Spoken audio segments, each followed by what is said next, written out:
It's another Monday night here from Bleacher Talk Cebu and from the hotbed of sports in the Philippines, Cebu, of course. It's good. Bleacher Talk goes live once again on this Facebook page, Bleacher Talk Cebu. So go ahead to the Facebook page, Bleacher Talk Cebu, so you can share it to your friends and family. And today we have two special guests today, two special friends where we will talk about college sports. It's an open-ended question, and we are going to discuss with them what college sports is all about, what will happen to college sports, and where are we headed in college sports here in the Philippines. So at this point, I'd like to bring in our guests tonight, although one is missing in the backstage, but sige lang. First up, I'd like to welcome Coach Noli Ayo of Ateneo de Davao Athletics Director. Good evening, Coach Noli. How are you? Good evening, Rico, all the way here from Davao City. And, I'm excited for tonight. And thank you for having me. All right, because nawala si Supan. I don't know where he went. Biglang na stage fright. Hindi yata sanay sa backstage mo. Anyway, Coach Noli, I always ask this question of all our guests, no, when they come in. In this case, fill in the blanks to, no? College sports in this pandemic is blank. Reshaping itself. It's reshaping itself. Can you hear me, Rick? Yes, I can hear you very well. My dog was barking here when you said college sports is reshaping itself. Obviously, he or she must be agreeing with me. My dog here does not agree with you because he is protesting vehemently that college sports is reshaping itself. Well, anyway, Paul Supan of JRU, the athletic director of JRU, should be joining us in a few moments. He was with us backstage earlier today when we were preparing for this broadcast, but he suddenly went off. So we'll try to get in touch with him, ask him to re-click lang. Sir Paul, if you can just re-click on the link that I sent, click lang, it will take you right back into our broadcast studio. But we'll move on. Anyway, Coach Noli, we're here on board right now, and that even I know you and I can speak for more than 2 hours if we want to on any topic we want to topic. But college sports, the reason I brought up college sports is it's been so much in the scene these days for a number of reasons, good and bad. Okay, college sports, of course, we know that in this pandemic has ironically been one of the busiest in the sports business. So many things have happened. Everything from, of course, the number one story about recruitment here and there, how they've always remained active. Then I had Kinito Henson as guest, and he talked about the entry of, his term was crass commercialism. Yeah. And I did not expect that term to come from him, knowing that he also supports Lasal. And he said, no, I support Lasal, but I don't like, he called, the crass commercialism that has dawned upon college sports. In a way, there's more money. But the thing is, the funny thing is, I see it in two ways. And this is where I'll ask you first, no? Where is college sports right now? Is it a case really of too much commercialism, too much money, etc.? Or the other way I look at it from a managed perspective, or maybe it's just a case of things being managed better. Maybe is it a case of a more professional way of running things? Can we start things off with that? College sports now, where are we today? In your thoughts? Well, if it's about being managed better, there's a portion of it's true, Rico. However, if you can also see how it's leaning towards a couple of sports only, it's basketball and volleyball, and you know that the rest of the sports is not treated that way. And I think tama rin si Sir Kinito when he mentioned that the presence of agents, especially in the basketball and volleyball sport, and to be more specific, hindi lang basketball, men's basketball and women's volleyball, has really changed the landscape and even affected the moral fiber of young adults, their parents, na ngayon, it's not anymore the school preference in terms of academics. Ngayon, pumapasok na yung sinong school ang mas makapagbibigay sa akin ng hindi lang edukasyon, but more than that. It goes without saying the material stuff that goes in recruitment nowadays in college sports. Yes, because Coach, or rather Kinito spoke about that, and he even proposed that can we take away the agents because they might be the causes of all that. But I totally support that move. Yeah, I'll go back further now because I think it would be good if we try to look back first. Where did it all start? Where did it all come from, and how did it develop to be this way? Because you and I probably came from a time when we like. Yeah. I remember having Benji Paras on Be the Best Live last Saturday, and he spoke about only using up one pair of shoes Yeah. all season long Wow. for Wow. practice, Wow. games, and pang-forma na yun. Yung basketball shoes, pang-forma. So we come from can we look back now? I know you're also involved in so many things. I suppose Supan joins us now. Can you take us back now and refresh us? Hello, Paul. Good evening. Tuloy ko na kay Coach Hi, Noli muna. Coach Noli is in the middle of sure. saying something. Again, Coach Hi, Noli, Paul. can you take us back now to the time maybe para makompare mo na natin what was it like then in college sports? Ayan, maybe 80s, 90s. I can only speak about. I wasn't really so down in the 80s, nor Ako was yun. I in the 90s. However, I think hindi ko naman I think if there's one thing, and hindi ko naman sinasabing kailangan hindi tayo magbago. I think it's we should adapt. We should adapt as long as we don't compromise. The certain values in being a student athlete. Na being a student athlete, you should still go to school. Being a Yes. student athlete means that the measurement of your stay in the school is not the championship, but your ability to finish. Alam ko naman at alam mo yan, Rico, na marami pa rin ang hindi nagtatapos na mga nakikita natin sa TV. I'm not saying all of them, but there's still na hindi nabibigyan ng proper orientation in terms alin yung mahalaga. We still give some special treatment to some athletes. I remember when I was still coaching back in the 2000 in Naga City, and I was able to recruit somebody from a UAAP school, and kunento niya sa akin na minsan nga napapagalitan pa sila ng teacher niya for being in class instead of being in practice. This was in the 2000. So this was in 2000, and I think this is also the time when the competition in terms of player recruitment was starting to shape up. And I don't know, I think one of the very highlight there of ito yung one of the I remember so clearly was the case of BJ Manalo, one of the best high school players transferring to La Salle, and all these rumors that went about bakit siya transfer. But I think it's ang isang nagmalaking pagbabago ngayong panahon is really yung TV, the exposure to television. You want to be in a winning program. Ngayon, nakikita mo na yung mga manlalaro, hindi na lang sa paper, nakikita mo na siya hindi lang sa TV, nakikita mo sa social media. And it's also reshaping the way not only the players think. When I say players, yung mga high school and grade school, it's even the way their parents think. Now I'm an athletics director. I'm an athletics director, and all these parents sharing the feats of their kids. And it's not only that, the way they also set their opinion na too much competition in terms of kaninong bata ang magaling, kaninong team ang mas magaling. And, it's the too much competition. And it's there, it's being thrown out there. Mas nakikita mo, narinig mo. And if you're growing up in this kind of world, the concept of ano yung mahalaga? Yung nananalo lang o yung nag-aaral ka at nananalo or yung nag-aaral ka lang? So true. We'll now to bring back Sir Paul Supan of JRU. Sir Paul, before you can comment on what Coach Noli just said, yung first question ko muna, standard to, no? Fill in the blanks muna. Before you say something, tapos tuloy natin. Ito, college sports in this pandemic is blank. Yan. Fill in the blanks. Is blank. Okay then. Yeah, actually, we're missing college sports now. By this time, I think we're in the middle of the first round. Speaking Yes. as an NCAA management committee, we're in the middle of the first round already. Tama. Or actually, by the end of the first round, no? And I think UAP is the same also. So we're missing college sports now. Yeah, that's true. Anyway, to pursue that, what Coach Noli and I were talking about earlier before you came on board, I wanted to know first, ang na-discuss muna namin is, where's college sports now? And na-discuss natin to before we came on board, no? At sa backstage natin.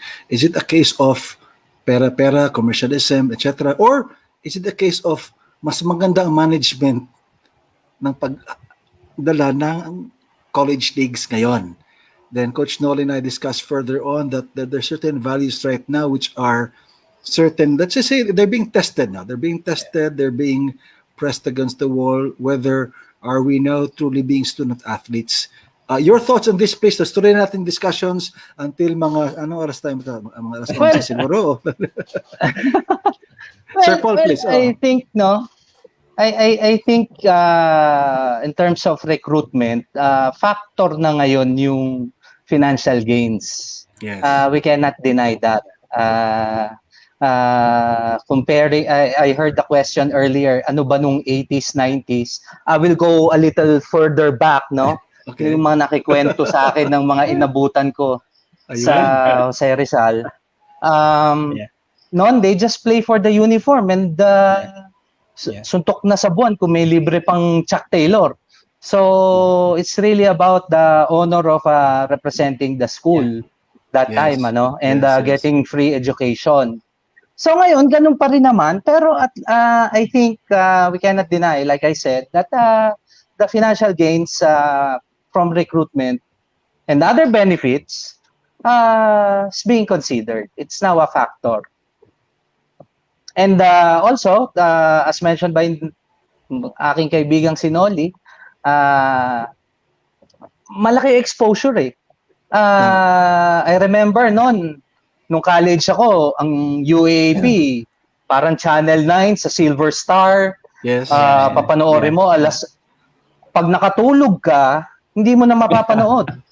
Kasi alas 2, alas 4 eh. Kasabay pa ng TGIS. Nung araw. So kung nanonood yung kapatid mo ng TGIS, lipat ka na lang na commercial. Pero now, it's 24/7. In fact, sa sinabi mo kanina, I just realized na maaring blanco ngayon ng collegiate sports, pero the presence still there.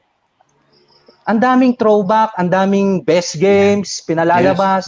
And last I checked, a moment ago, may mga iba't ibang Facebook sites or page that features players. Kahit high school na dati na pag talagang malabenji paras type ka nung araw, ma-feature ka sa dailies, ganyan. Pero ngayon, may equal opportunity, equal exposure. So I think nako-consider din 'yon kung saan tayo makikilala. Plus I think factor din yung tinitignan na makarating, lalo na sa basketball and now volleyball, makarating ako sa professional. Yes. And I need to stock up on my credentials as early as now. Yes. So yun yung mga pinag-iisipan ng mga manlalaro, and I think I agree with Coach Noli, including the parents. Yes, that's true. So ako lang, then let me drill down to that one aspect of things that is a kind of bothering people now. Okay, because I don't disagree entirely with regard to financial gains, financial incentives for people. Okay, take note. Remember, in the U.S. NCAA rules, bawal talaga even allowances. Bawal. Of course, there are many stories about how they circumvent the law. But what we're doing right now here is, let's talk directly about how much money should be involved in, I don't know what the term is, managing, recruiting students. Should there be a limit? Because the way I see it, parang, ito ang tawagan dito, sky's the langit eh. Sky's the limit and everything. And right now, we're hearing of so many outrageous numbers being thrown at special recruits to join a particular team, and so much more money, whether it be a car, etc. Can we start at that first? Totoo, we need to support our athletes, but how much is how much, and how far should colleges go? Because right now, I don't think there's a cap on that. Coach Noli, your thoughts, please. Then we'll go to Sir Paul. You know, nung sinasabi mo yun, Rico, nagpapasalamat lang ako that I'm not in that world. Oh. Meaning that I'm I'm now in, in Davao, where one of the best things, not the best thing, sorry for saying that, but one of those that did not really burden me much is our student athletes were not in scholarships during this pandemic. So nung nagkaroon ng shift in terms of economics sa mga schools, wala kaming scholarships to think about. But truly, no, medyo yung sinasabi nating the monetary involvement, I'm just glad that I'm not into that situation. Yes. Pero kung nandyan ako, I think this should not be addressed lang kasi ng like college.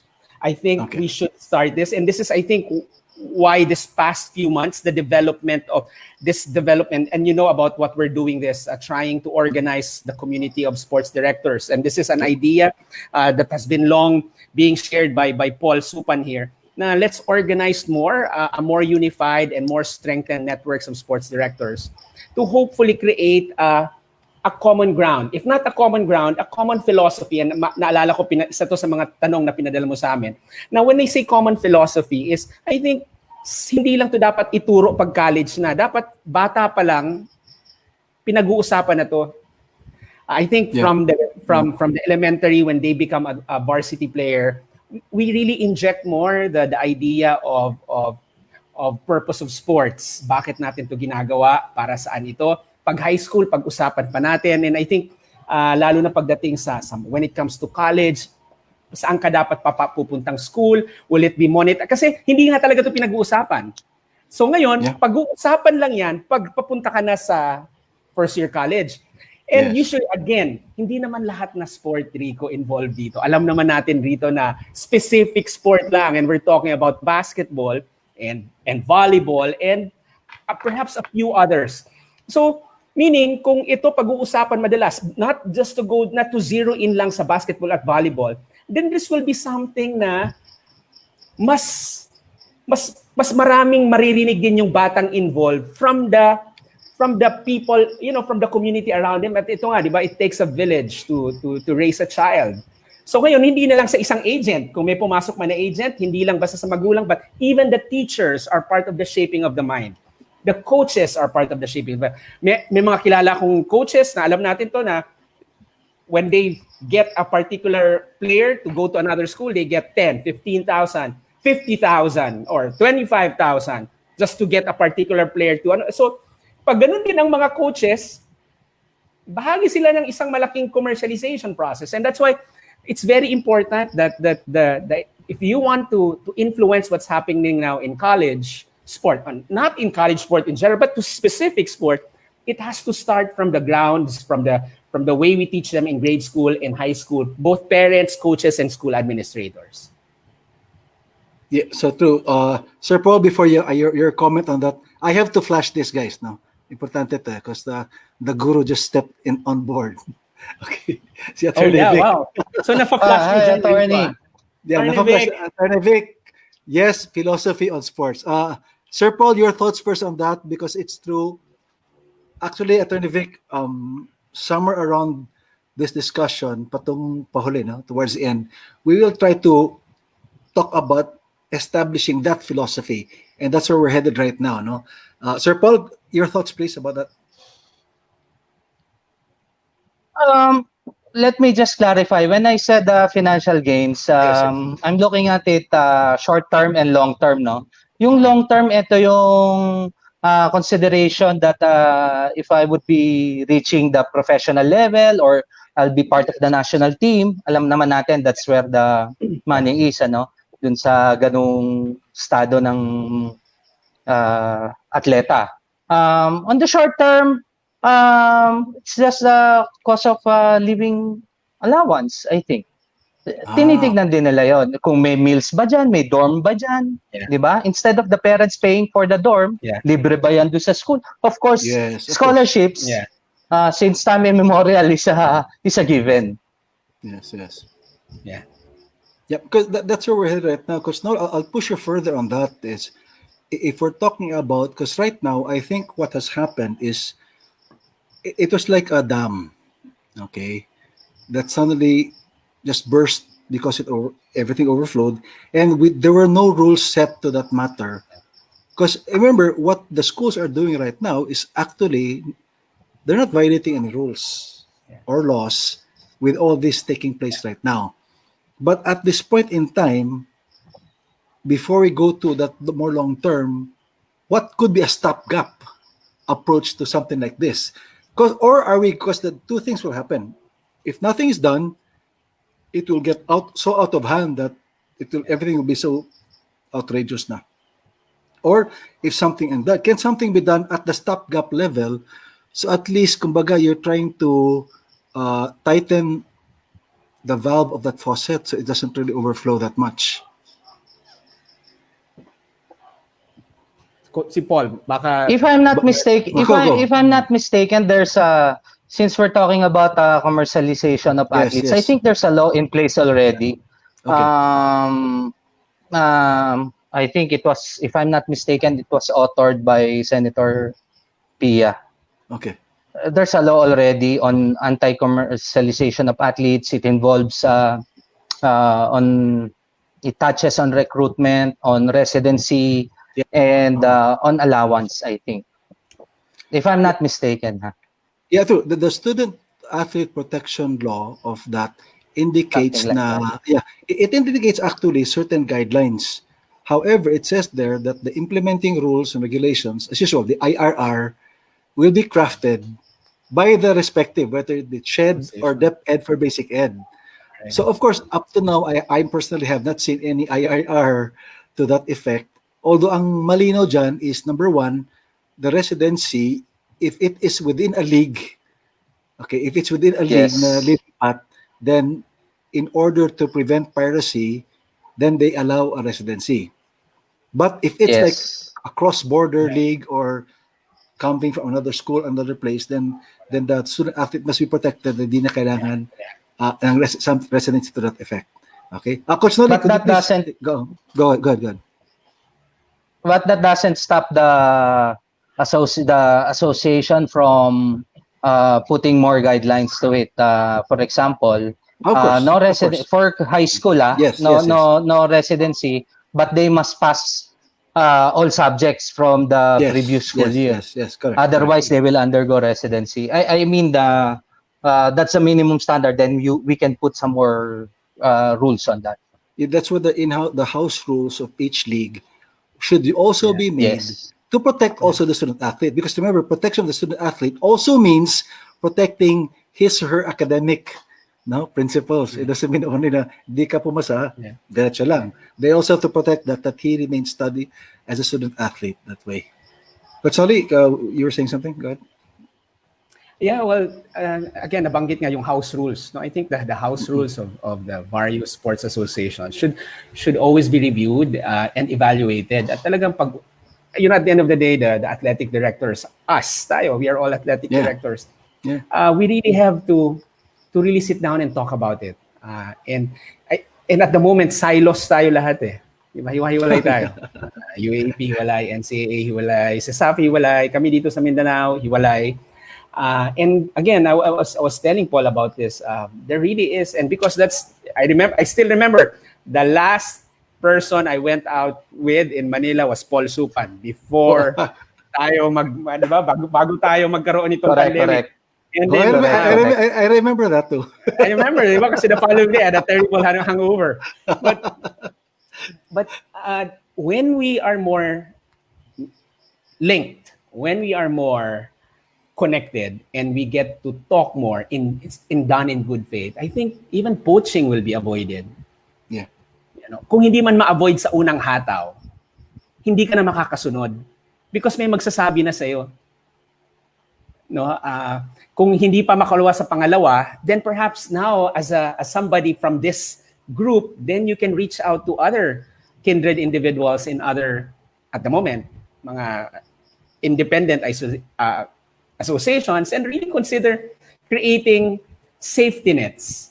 I remember back then when I was still coaching in college, I was able to recruit a player from the UAP to transfer to me, and then this prominent coach had to call my friend from another UAP coach to just verify bakit lumipat yung isang player from a UAAP school to a small league in Naga City. 'Di ba? Because ang point ko lang doon kasi nga hindi tayo magkakakilala. Yeah. At hindi tayo madaling mag-usap-usap ng mga concerns. Well, kung come to think of it, Rico, nga kahit nga UAAP, it concerns them. I mean, NCAA, I'm sure this concerns also when it comes to basketball, men. Parang madali, pero parang mahirap i-execute. Yes. Maganda rin sanang matanong yun, no? Bakit parang mahirap execute? Parang, are we protecting each other's interest? Kasi pag pinag-usapan na yan, baka lalong lalalim at mas, alam mo yun, mas lalong lahat may mga kanya-kanyang interest. Okay, which leads me to this question now, because that's true. The importance of being able to link up with all those with who you share, okay, the same love, the same passion, and it's a common bond because it's all school-based sports.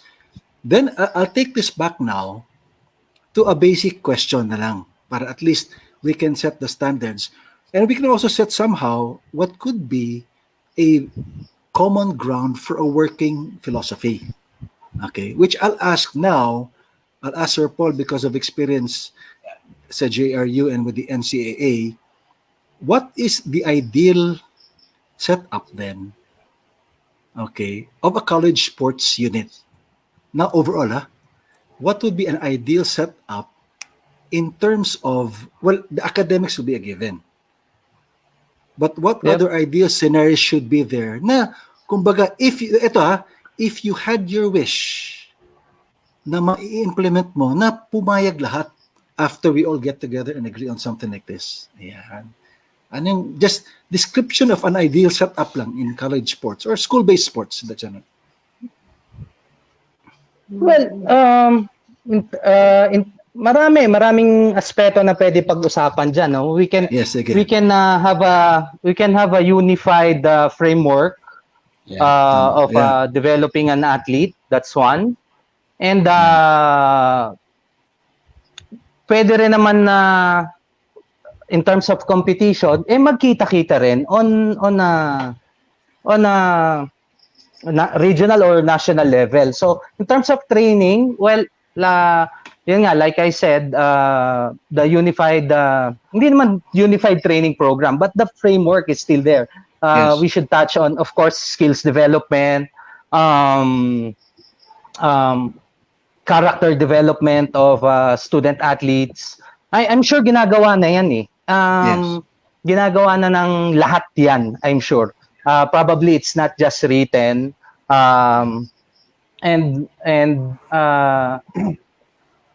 Kasi when we talk about philosophy,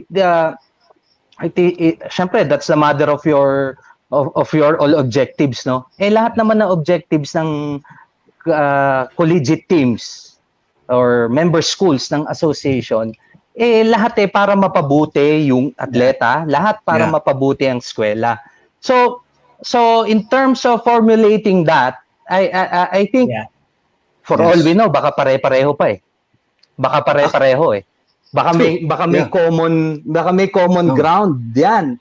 Tapos may magba-branch out lang ng konti, pero the common ground nung unified philosophy na yan is basically the same, anchored on the same principles. That's how I perceive it. Yes. Coach Noli, your thoughts to pursue that, please? In terms of philosophy, tama yung sinabi ni Paul, no? I think in its purest spirit, every school has nothing but the best interest of its student athletes in their mind.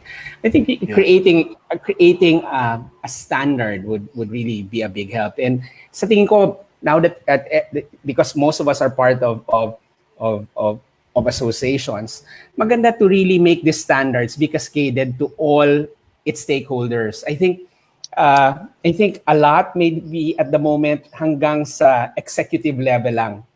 Baka maganda na regular na merong coaches summit, coaches gathering, pag-usapan nito. And I think I think walang ganun eh. Walang ganun. Walang ganun na pag-uusapan ito. Kahit alam na nila what appears to be obvious might not be taken seriously kung hindi ito pinag-uusapan at sinasabi sa kanila na mahalagang sundin dahil kapag hindi nasunod, merong mga consequences ang mga stakeholders dito. Yes, that's true. Because, okay, if Paul says we will have a common ground, and I agree, there is a common ground on that, but somehow, I don't know who can reply to this, some schools, okay, will have the upper hand in certain sections, in certain activities that will make them, kumbaga, give them an edge over the others. Should that be let go or should that be leveled off? Or paano yan? Because that could be part of standardizing as well. Standardization, can that be part of that? And that's something that I think should also be looked into. Yeah, sa tingin ko hindi natin maaalis that there really are aspirations, schools that athletes aspire for. Yes. Or simply just by being a student athlete, they want to be in that school. I think we should not also blame the school for being that. They've earned that. They've earned that. Yes. I think it should make other schools aspire also. In fact, it would hopefully it creates a healthy competition where schools that are setting the standards in terms of holistic development, maging ganun din yung kultura na magiging magsiset sa asosasyon nila.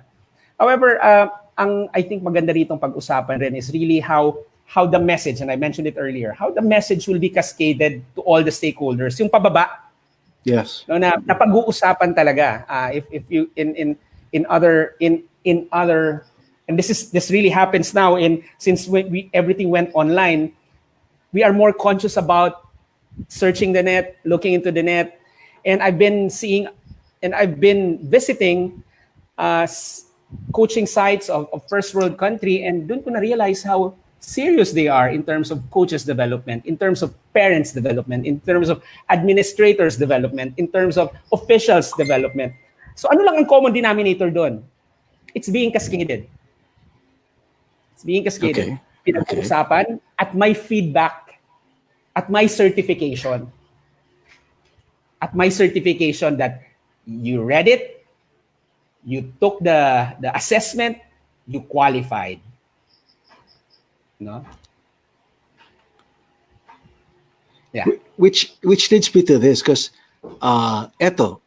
because I know we're now talking about this. Can we cite a very specific thing right now?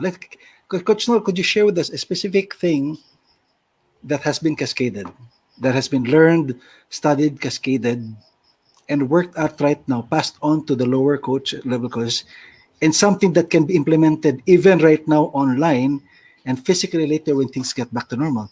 Can we just, to give a more practical example for this that can possibly be, that's being done right now, and I know you're doing it, sample lang, para to give our friends here a pragmatic and more practical approach of what it could be as simple as students alone or student athletes. Can we cite an example lang para it's ayoko lang magmukha ritong self-promoting, but this past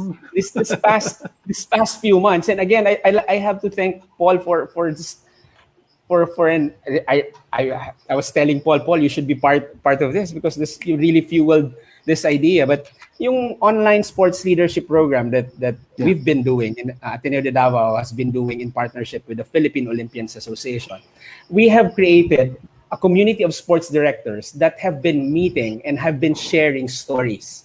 So these are sports directors from various associations, from PRISAA, from CESAFI, from SQUAA, from NCAA SAF, from NCAA, from UAAP, from WNCAA.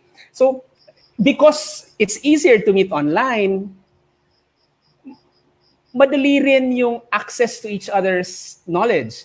And we are just using the common ground here is the stories of the Olympians, which is about excellence. It's about fair play. Alam mo yon, respect and integrity. Alam na natin yan. Pero pag naririnig namin na biniverbalize, nagkakaroon siya ng bagong laman. Yep. Alam mo, I mean, parang, sometimes we might be taking it for granted that we really know the meaning of something so obvious. Yeah. That baka hindi nga natin, kasi nga hindi binibigyan ng, like, no cheating. Di ba? Oh, no cheating. Now, people are trying to go around that. Na parang hindi pa nagmumukhang cheat, pero parang cheating na rin. Pero unless you really verbalize ano tong ibig sabihin, at paulit-ulit mong sasabihin. Tandaan natin, Rico, yung mga coaches natin, hindi ito tinuruan maging coach. Isa yon na sa Pilipinas, wala tayong code-conscious effort na turuan mag-coach ang ating mga coaches. Walang standard. Yes. Kung meron man, hindi accessible sa lahat. So kung hindi sila tinuruan matuto, it will be difficult for them also to know if when they are teaching, pumapasok at nakaka-connect sila dun sa mga tinuturuan nila. Kasi ang tinitingnan lang nila lahat is performance level, yung galaw. Paano mo nakikita na pumapasok nga rito na hindi lang sport, but yung values?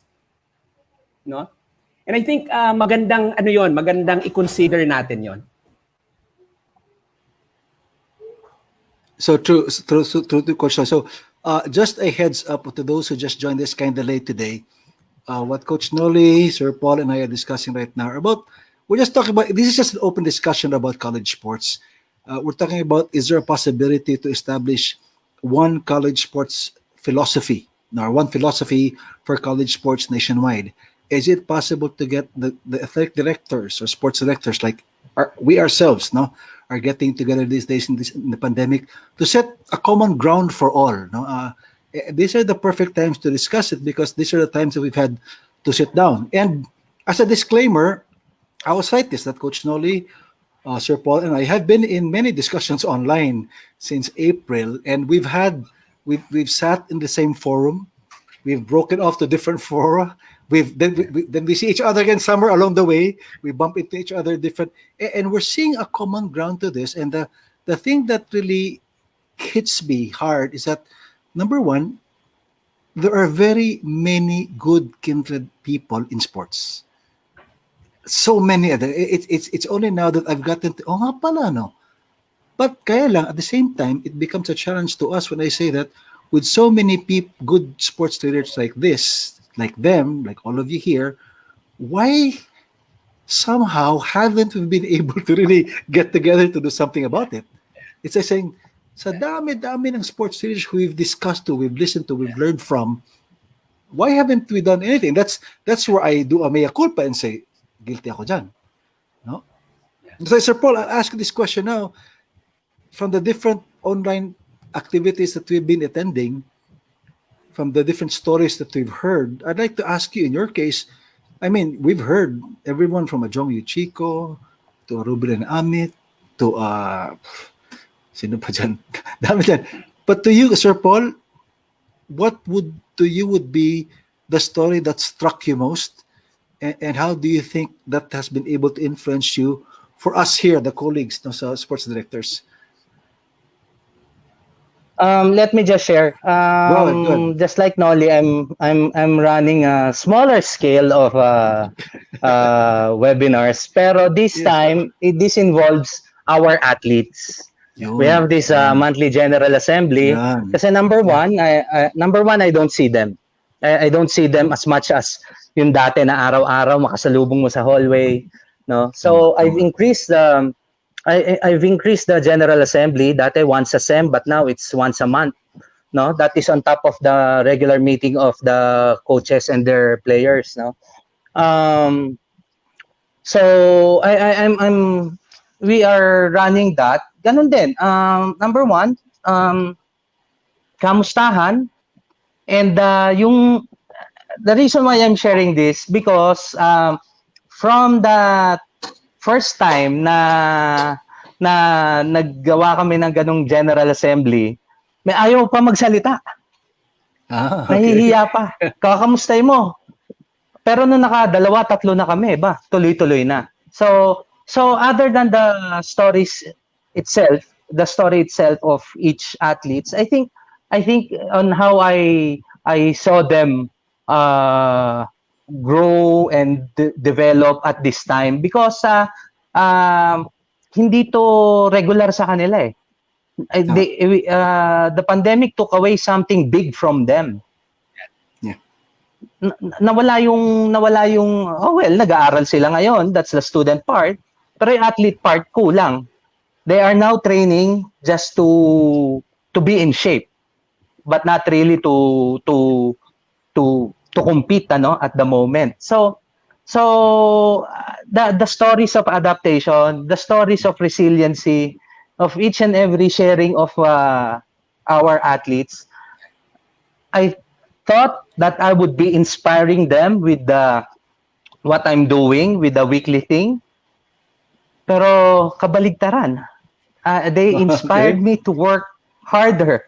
They inspired me to and to think more para sa kabutihan nila.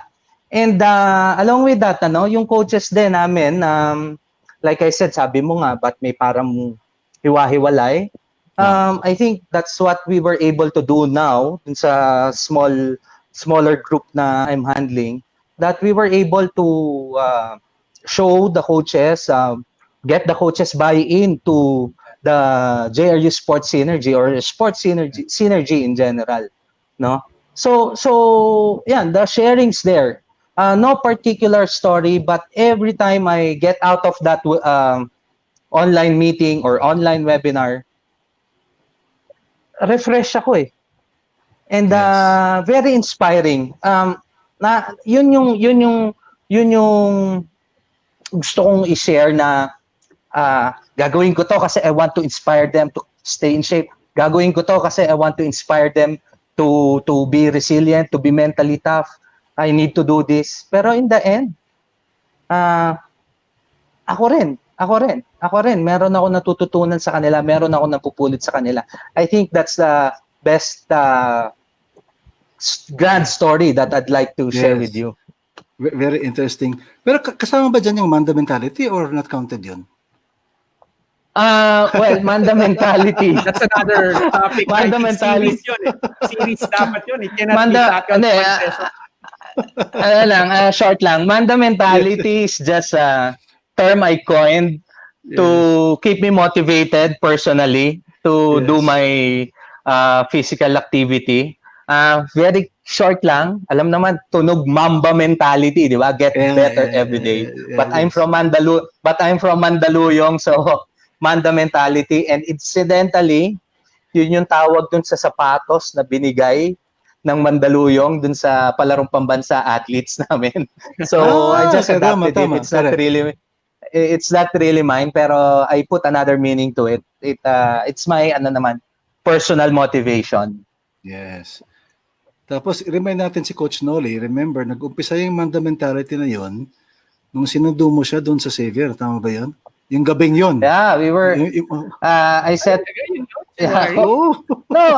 di ba you were in Xavier? Yes. Tapos you wanted 7. I said 7:30. Alright, yeah, I remember Kasi that. I have to finish the walk. I set up a group of JRU walkers. Hindi zombie So yung grupo namin were about 6 or 7 at that time. So galing na kami doon. Then I went back for you. Nagkita tayo ng gabi. And tama, that's the last that we saw each other. Yep.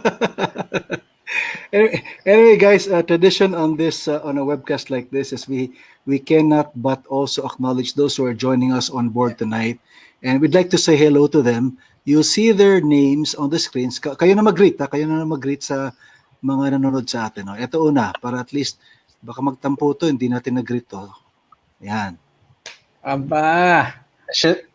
Are we going to read it or? Kayo. Wow. Anyway. Wow, mga idol ko to. Nice topic and nice to see you, mga sir. I believe this is Pong. Si Pong. Pong, my buddy in FIBA Asia. Hi, Pong. Okay. Pag umuwi na sila, Rico, kami na yung naiiwan sa lobby. Kwentuhan lang. Kwentuhan lang naman, di ba? Kwentuhan lang. Kwentuhan. Kayo yate mga Kwentuhan yan, pinakabata. nakikinig yung asawa ko eh. Okay, another one who wants to say hello? Ayan. Ayun. Oh, Head coach mo. this one is so familiar. And Familiar, basahin natin. Good evening, Paul, Noli, Enrico from Coach Luis Jose Gonzalez. Coach Louie, ano rin to? Malaking bagay din to dun sa synergy na I was talking about earlier. Yung input nito is highly valuable and it injected the young blood dun sa athletics office namin. So, just like any other coach na member dun. So, I can imagine. Yeah. Thank you, Coach Louie. Thank you, Coach Louie. Ito pa, one more to. Oh, ito. Coach Noli, sa'yo to. Maayong gabi, Coach Arvin Martinez, Region 10, Cagayan de Oro. One of our very dedicated coaches here in Mindanao. Thanks, Coach Arvin. Ito pa, isa pa. Aba, to the director, newly installed director of the Bangsamoro Sports Commission, Director Toto Alba, thank you very much for joining us tonight. See you tomorrow. May meeting pa kami. Thank you, sir. Ganun ba? Sige. Ito pa. Aba, si Mr. Zoom. Mr. Zoom. Ito, ng mga Jesuit schools. Nagsimula ang pandemic, takot sa Zoom. Pero nung huli naming meeting ng mga athletic directors at sports coordinators, 2 gadget na ang gamit niya. Raul Mario Alvarez. Yes, definitely. Ito naman, overseas to ha. Okay. Ayun. Yeah. Sa'yo yan. So, hindi, from Iloilo. From Iloilo, Coach Jerry Haranilla. He also coached in Sasafi. Yeah. Again, one of your also coaches about innovation to Sasafi and how it had to come from a place like Iloilo. He together with Coach Romel coming from Bacolod, the Bacolod-Iloilo connection going to Cebu to improve coaching in Cebu. Very thankful for Coach Jerry, for Coach Romel and company. Oh, ito pa. RD po ito. Yan.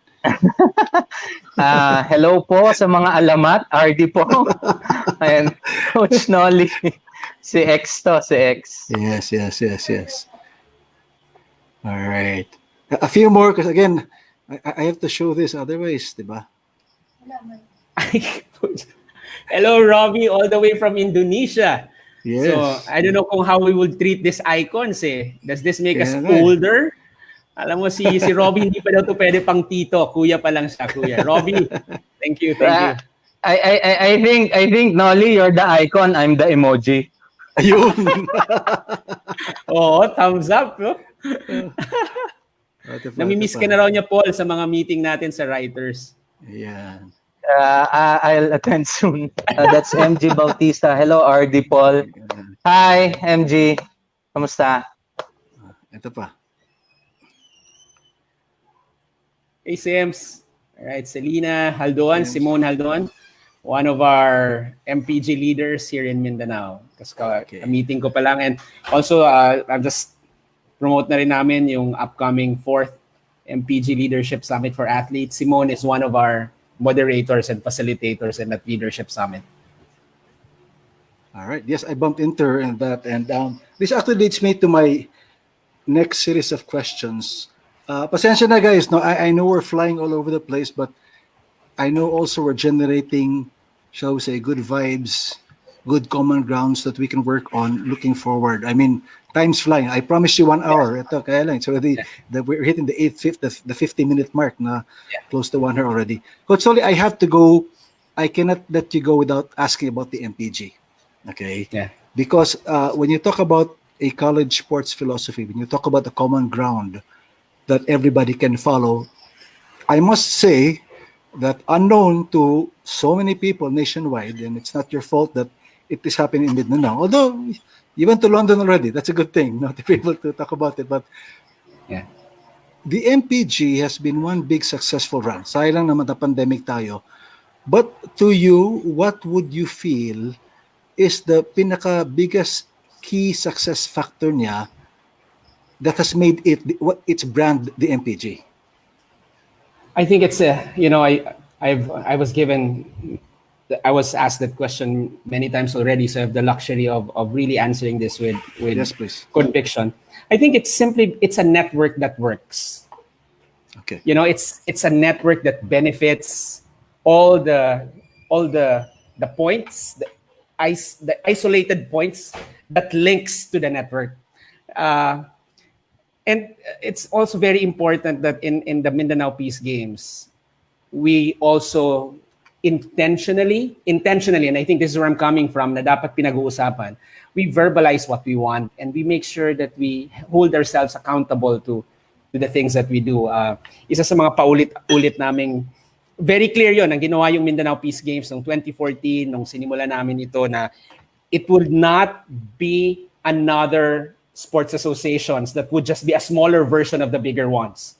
Yeah. We have to do things here that when these young athletes see us, it would help elevate the standards of sports we have in the country. And which is, alam natin to, sports should really make each and every individual better citizens. However, paano kung ang nakikita lang natin dito puro away, puro batuhan na ng daya ka, puro doubts? Mahirap yun. How can you create better citizens? When they become, pag natapos na sila as student-athlete, then that I think they will, dadagdagan nila yung community of doubts, of cheating, of circumventing rules. And in the Mindanao Peace Games, napakalaga yun, yung katagang KKK, kalaro, kaibigan, kasama. At very importantly, itong kalaro kita, hindi kalaban. Yes. Alam mo, di ba lumaki tayo doon sa, sinong kalaban mo mamaya? Grade 6, grade 5, sinong kalaban mo? Sinong kalaban mo? Pag paulit-ulit mong nandyan, ang tingin mo sa team na hindi team mo, kalaban. Kontra. No? Kontra. And I think ito yun, kaya naintindihan ko, and that's why I was telling Vic, Attorney Vic, you have to put this into booklet so that, when we try to be your voice, we'll stick to that na kailangan maliwanag ang filosofiya. And the Mindanao Peace Games, and ito nga, hindi siya nakasek, Rico. Wala siyang sek. So imagine mo, it doesn't matter actually at this point to me. And it taught me something, that a good idea placed in the hands of kindred individuals who are also good will sustain itself. Yes. And people are still asking, bakit hindi mo pa magpasek? Hindi pa sek. Sabi ko, matagal, well, I still have a few more years. Sagarin ko na to hanggang matapos ako. Bago ako matapos, pasek natin. Pero just to make a point that a good idea that is cared for by the right group of people. That's why napakahalaga. Don't just get, and maliwanag sa amin sa Mindanao Peace Games, it's not the strength in numbers. It's the strength of the number. Yeah. And again, minention mo, Rico, and I'll take this chance. Minention mo, Rico, that I went to London to speak in Bradford University last November. Buti na lang pumunta ako doon November because the second option was June this year. Buti na lang. I went there. I grabbed the opportunity to speak about Mindanao Peace Games in the Peace Studies Department of Bradford University. Paano ako nakapunta doon? Because of the way I explained yung metaphor ng Mindanao Peace Games. At yung Mindanao Peace Games, hango ito doon pinaliwanag ko to doon sa Professor Emeritus ng Bradford University. Paano mo to? Would you like to bring more schools to Mindanao Peace Games? Sabi ko, no, we can't. We encourage other schools to create their Mindanao Peace Games. Yes. Meaning create more, then we connect. Create more, then we connect. We create more. Because I believe that's the only way. If we see ourselves as kasama, hindi kalaban, then you value the presence of everyone. Then you doubt less. And you trust more. And you have to trust even if you risk getting hurt.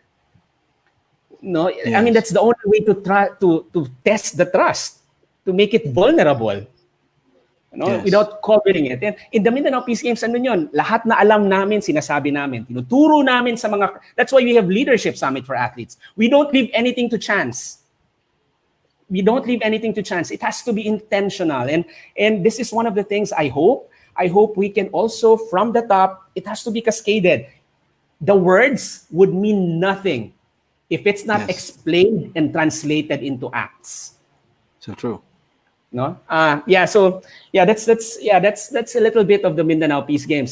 It has to be marami tayong maliliit na bangka na sasagwan sa pare-parehong direksyon, na hindi ito karera.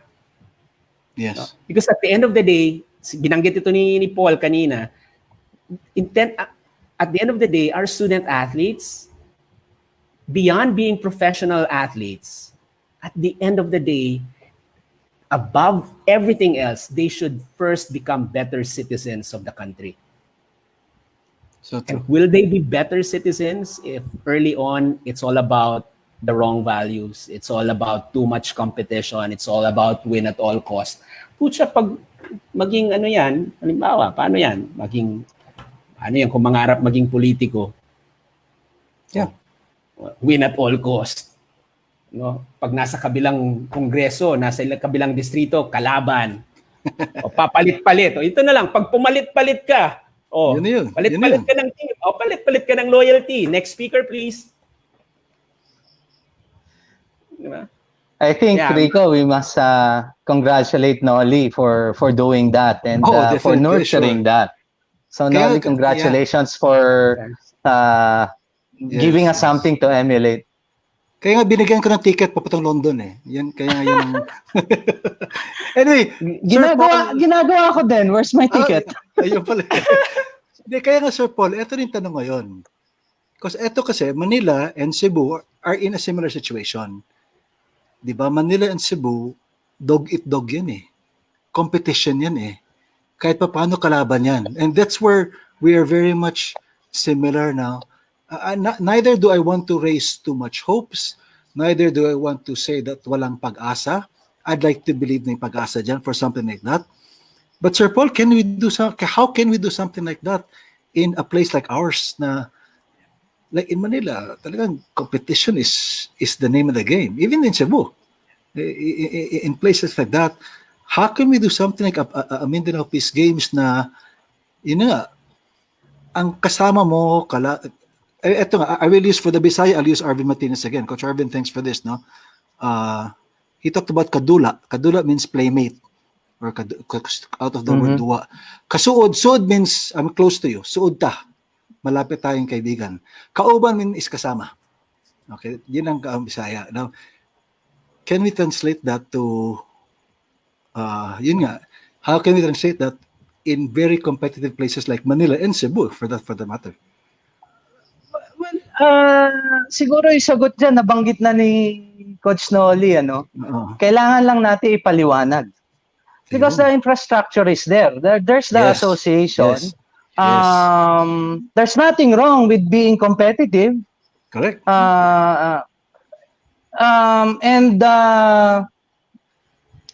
Kailangan lang nating paliwanag na yung ikagaganda ng isang programa, ikagaganda ng asosasyon. I think that's ayoko sabihing easy, pero that's one way of putting it, hindi siya magiging madali.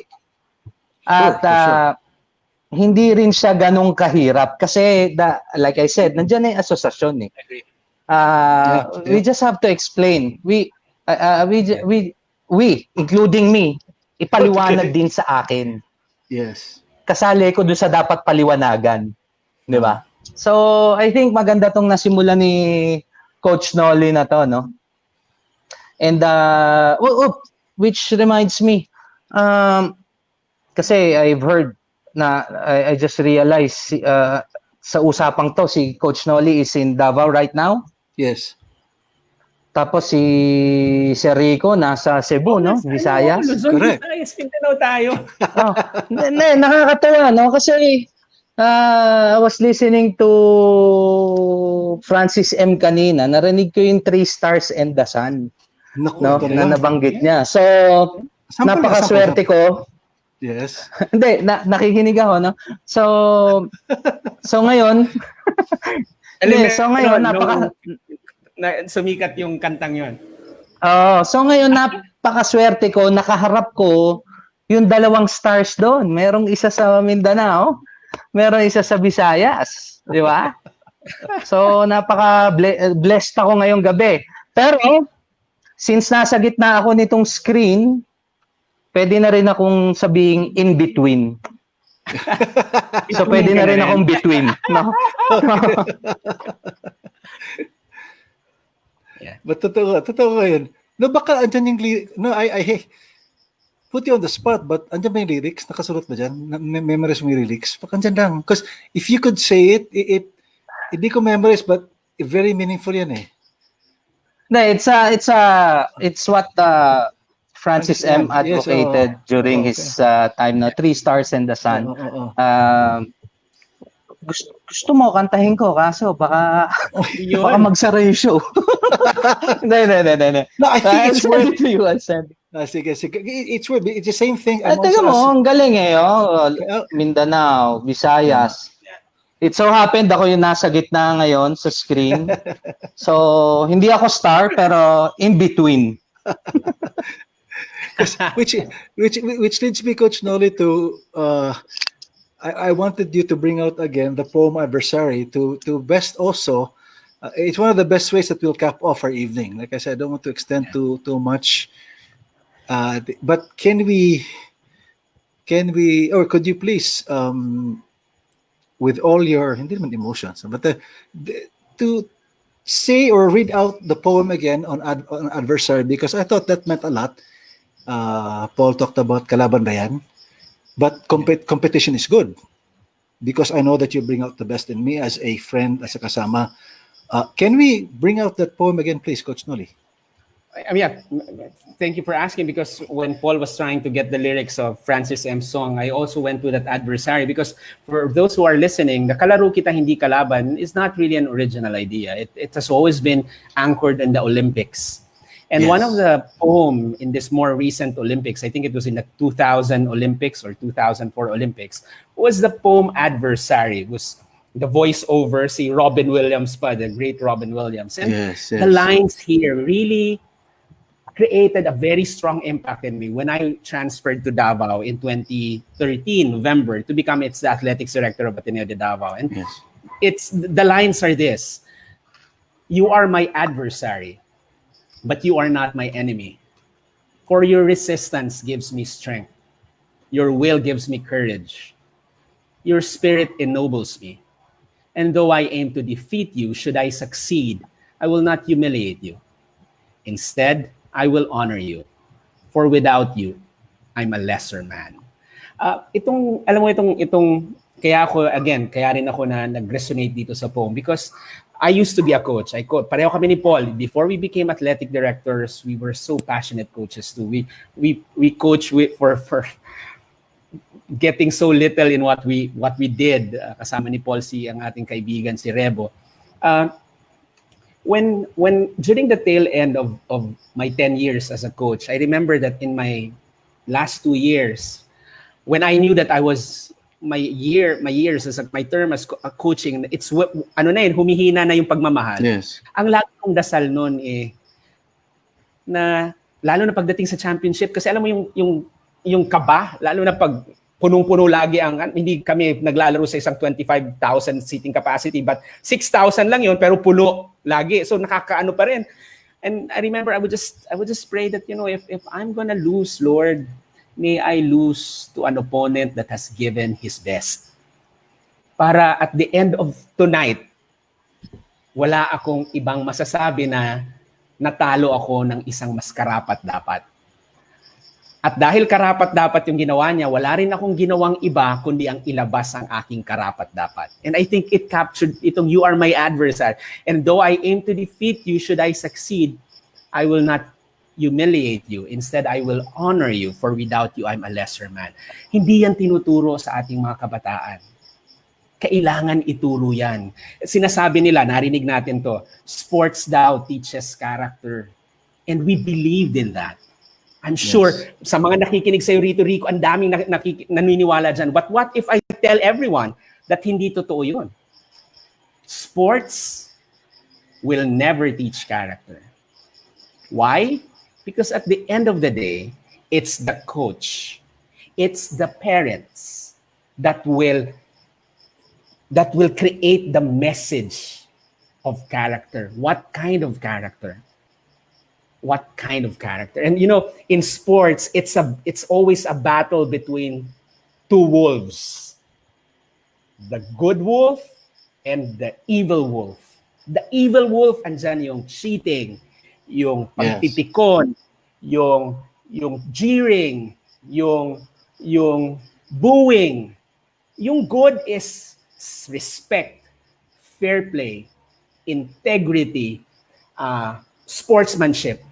At the end of the day, ang tanong, sa sports where the two wolves are always at each other, tatanungin ko kayo, sino ang mananalo? Simple lang ang sagot doon. Mananalo yung wolf na papakainin mo lagi. So meaning, if you're gonna keep on feeding the evil wolf, then it will survive. It will defeat the values of the good wolf. But you have also a choice to keep on feeding the good wolf. And I think, this is one of the things that this pandemic has given all of us. The opportunity to sit down, be still, think about things. And perhaps at the end of the day, tama yon, think about the essence of sports. And I believe we should never, ever forget that sports should unify always. And at the end of the day, it should create better citizens above all. Yeah. Let's drink to that. Let's drink to that. Kasi malapit na matapos. Cheers tayo. Hindi lang, refill mo na. Anyway, Sir Paul, as you wrap things up, Sir Paul, I'll ask you for your thoughts on that, being the veteran among us here and being in the big city. So obviously, it's something that we hate to put it on you kasi automatic pag nasa Manila, it's on you, di ba? Parang ganun. So as we leave, as we depart, can we hear your? I know you've learned a lot. We've learned that myself, but can we hear your final thoughts lang for tonight, and how can we move forward? As we say, of course, cheers then, as we move forward. Cheers. Well, the message delivered by Noli is loud and clear, Diyan nagsisimula lahat yan eh. Yung it's the nurturing of the ideals that we'd like to promote dun sa mga kabataan. So I agree with what he said, and also I'd like to add, yung sports brings out the best in you, Yeah. So in a school setting, there must always be a balance or equal effort na ibibigay natin dun sa play and dun sa aral. And at the end of the day, as what we've been saying all throughout, these things that we are doing will help them become a better citizen of this country. And that's the ultimate goal. Itong mga kabataang nasa tinuturuan natin ngayon, lahat yan mabubuting tao, lahat yan may kakayahan. So, ang kailangan lang natin gawin is to keep them in that right path. Yes, that's true. Thank you, Sir Paul. Thank you, Coach Noli. A few more shout-outs na lang before we let you go. A few good friends would like to say hi here to both of you. Yeah, Coach Mike. Hi, Coach. Yan. Then, is Rizalian also. Pala. Tama. Correct. Rizalian yan. He play. At Atenean and Rizalian. Hi, Coach Mike. How are you? So Mark Pingo saying hello. Yeah. Okay. Coach Mark. Then of course, comment lang from somebody who was listening to both of you earlier. Yeah. One of our MPG leaders, Reynaldo Mancha from Iligan Medical Center College. Yun. Okay. Aside from molding our athletes to become good citizens, we also dream of achieving peace through sports. Ito, kaibigan natin to. How, Mr. SJ or Kiko, sabi niya, we look for people who has the same vision, same passion. College pa lang magkasama na tayo. So, I guess we have the same vision and same passion. Thank you, Mabuhay ka, SJ. Mabuhay ka, Coach SJ. Then finally, ito, I cannot let this go. Yun. Fellow RD niya to, Yeah. Hello, thank you. Okay, guys, I have to wrap this baby up. I promise you 1 hour, 1 hour 12, not bad at all for a talk of 3. And to somehow I will not be able to summarize everything we've said. But yes, we did talk about and want to talk about college sports in general. But we know very well that we cannot talk about college sports if we don't want to go deep into why we are into sports in the first place, especially at our formative level where we are right now in college sports, whether it be college or even the basic ed, because that is the where we all start and we form them right now. And at the end of the day, we all go back again to the reason, because you could throw away all arguments regarding what people are doing to get ahead of anybody. Yeah, sige, go ahead. Let them do what they do. But at the end of the day, if we don't stick back to our philosophy of what sports is supposed to do for the citizenry, of what sports is supposed to do to build better citizen, better people, better persons. Of course, in the Jesuits connotation, we always say better people for others. But that's what sports is all about. Then you continue pursuing that philosophy, so we can pursue that. So at the end of the day, you're not worried anymore about this, what I'd like to call superficial stuff na, because we're more worried about the essential role of sports, of making our kids better people, better citizens, and better human beings for the rest of the world. So with that, again, I'd like to thank you very much. No, again, like I said, parang 1 hour just blew by so fast right now. No, so once again, from Ateneo de Davao, Coach Noli Aya, my idol down south, from Jose Rizal University, Sir Paul Supan, RD po also of the SP. So thank you very much for joining me here. This will not be the first and last. We'll try to get some other people joining here and there, but I hope you enjoyed it as much as I did. You learned as much as I did. As we say hello and goodbye once again to one and all, and to all our viewers here at Bleacher Talk Goes Live. We'll see you next week. Thank you, Ian, and good evening to all.